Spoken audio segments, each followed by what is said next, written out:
And now, if one of my opponents, Joshua, were here right now, he would have made a claim that California's violent crime rate is above the national average and rising.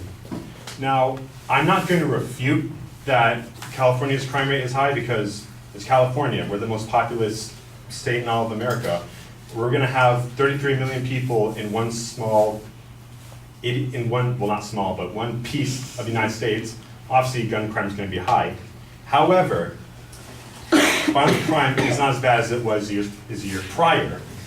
According to Bettina Boxall, in her article she wrote in the Los Angeles Times back in July 2016, despite the upswing of crime, overall violence and property crime rates per 100,000 were the lowest last year than it was in 2010, and remain dramatically lower than the peaks of the 1980s and 1990s. Statewide, she adds, 1,861 people were slain in 2015 compared to the 4,000 people back in 1993. 1993 being around the same time when California was really starting to come down on gun laws and whatnot. She also goes on to say, in 2009, the number of homicides across California dipped below 2,000 for the first time since 1974, and has fluctuated below the number ever since. Now, in the inherency claim that my opponent would have said,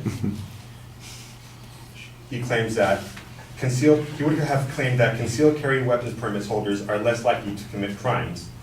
My response to this is concealed carry weapon permits increases the likelihood of gun crime. Now, you could look back to the same arguments I made with 29 confirmed cases of concealed carry weapons permit holders committing mass shootings. Mass shootings meaning over 3 or more people. In fact, according to the Violence Policy Center analysis of these same reports, that all the casualties of these 29 cases added up, at least 14 law enforcement officers and 622 private citizens since May of 2007 have been killed by concealed carry weapons permit holders. And if my opponent, again, were here right now, he would have made the claim that the threat of a target being armed with a concealed firearm would deter would-be criminals, thus reducing crime overall.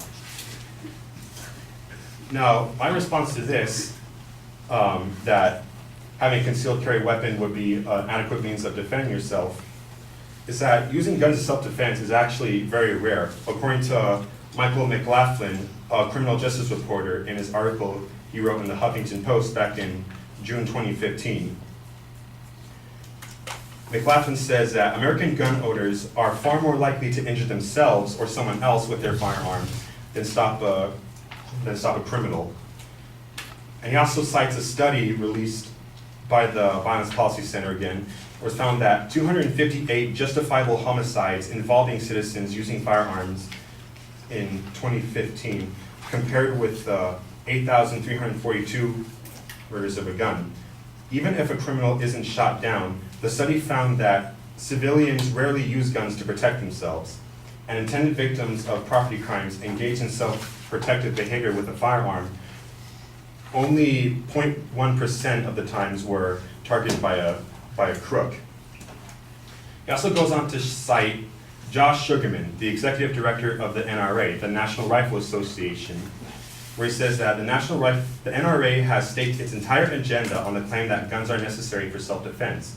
But this gun industry propaganda has no basis in fact. Guns are far more likely to be used in a homicide than in a justifiable murder by a private citizen. In fact, a gun is far more likely to be stolen than used in self-defense. He goes on to say that purchasing a gun may help enrich the firearms industry, but the facts show it as unlikely to increase your personal safety. In fact, a nation of more than 300 million firearms, it is strikingly rare that guns are used in self-defense. I also want to end off with a note that why is it always that guns are the answer to people protecting themselves? Surely there's other methods of doing so. like taking self-defense classes at your local YMCA, take up karate, boxing, carry a pocket knife around with you. Guns aren't the only option. Thank you.